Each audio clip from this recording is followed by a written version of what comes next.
Hello, welcome back to my YouTube channel.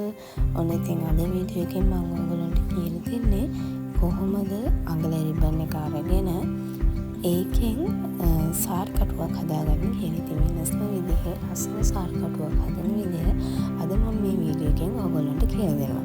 ඉතින් ඔන්න ඔය විදිහට අඟල රිබන් එක අරගෙන ඔය මම පෙන්නන විදිහට නවා ගන්න ඕනේ. ඕකේ දිග අඟල රිබන් එකේ දිග සාමාන්‍ය සෙන්ටිමීටර 6ක් විතර දිග ප්‍රමාණයකට තමයි සේරම පෙති ටික කපා ගන්න ඕනේ. මෙතෙන්දී මම පෙති සාමාන්‍යයෙන් 25ක් විතර පාවිච්චි කරනවා. මොකද ගොඩාක් ලොකු නම් සාරි කටු වලට කැතයි. ඒ හින්දා සාමාන්‍යයෙන් මම පෙති 25ක් විතර පාවිච්චි කරලා තමයි සාරි කටුව හදන්නේ. ඊට පස්සේ ඔන්න ඔය පෙන්නන විදිහට හැමතැනම මම ඔය පෙන්නන හැමතැනම පුච්ච ගන්න ඕනේ. ඔය විදිහට දෙකට නවාගෙන එතනත් පුච්ච ගන්න ඕනේ. එතකොට පිට හැඩේ ලස්සනට තියෙනවා. ඔන්න ඔය විදිහට මම මෙතෙන්දී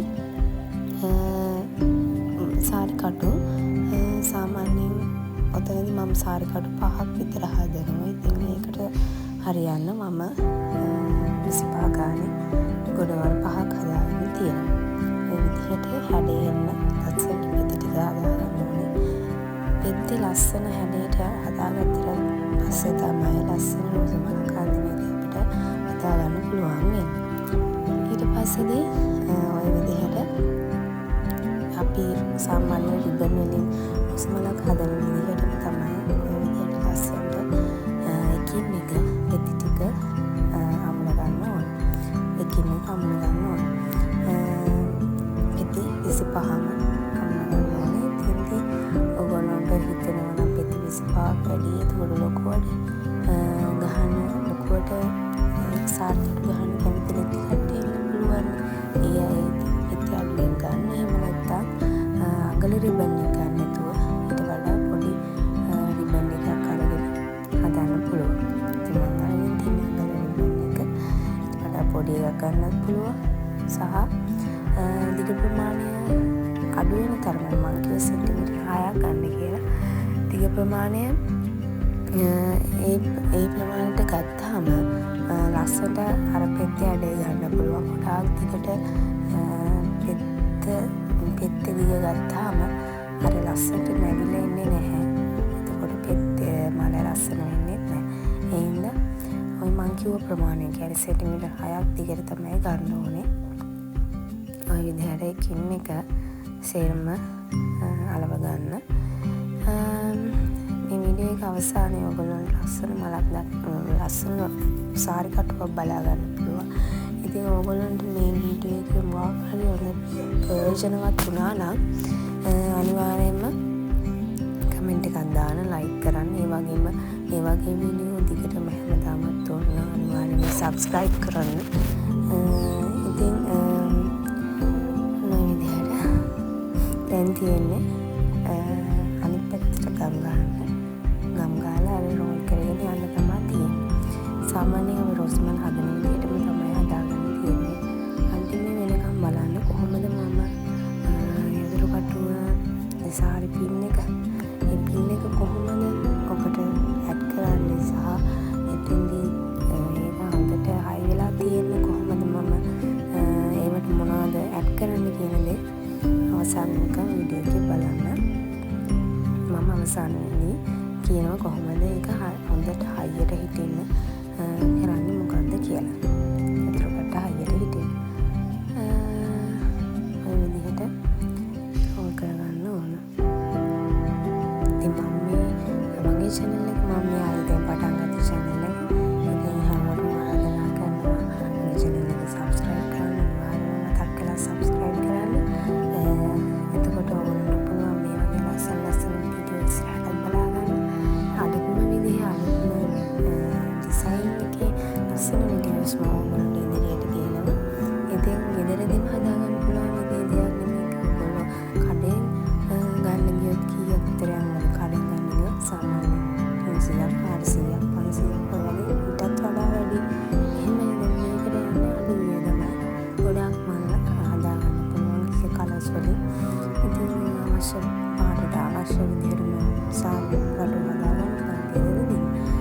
100ක්වත් යන්නේ නැහැ.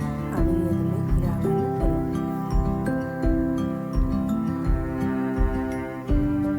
ඊට පස්සේ ඔය විදිහට හදලා චුට්ටක් ඒක මලේ හැඩේ හිටින පොඩක් ඇතුළට තද කරන්න ඕනේ. මේකට තමයි අර මල විහිදලා ලස්සනට එන්නේ.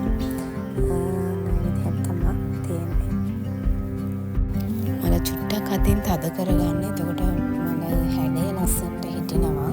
ඔය මම පෙන්නන විදිහට පොඩ්ඩක් අතින් තද කරගන්න මල විහිදලා ලස්සනට එනවා. එතකොට ඔය විදිහට තමයි මල අවසානයේදී හැදෙන්නේ. අපි දැන් බලමු කොහොමද සාරි පින් එක ඇඩ් කරගන්නේ ඕකට කියලා. සහ ඒක හොඳට තද වෙන්න මොකද්ද මම කරන්නේ කියලා අපි බලමු. ඔය විදිහට අර පිටිපැත්තේ ගම් ගෑවිච්ච ටික වැහෙන ප්‍රමාණයට හිටින්න ඔය විදිහේ රිබන් කොටසක් කපා ගන්න ඕනේ. ඒක දෙපැත්ත කුච්ච කන නූල් ඇදෙන හින්දා. මේ විදිහට මම රිබන් කොටස් 5ක් කපාගෙන තියෙනවා.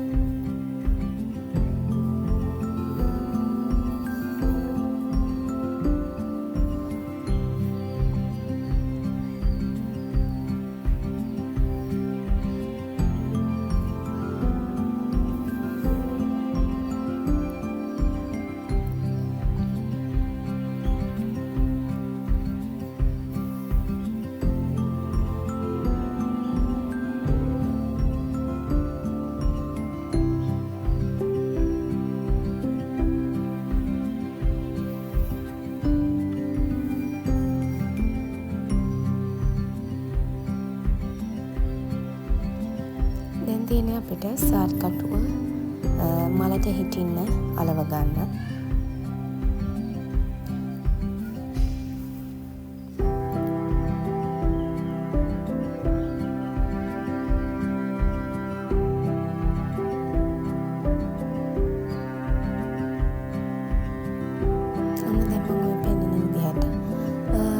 කියවපු රිබන් කොටස එතනින් අලව ගන්න ඕනේ. එතකොට අර ගම් ගෑවිච්ච ඒවා පේන්නේ නැහැ.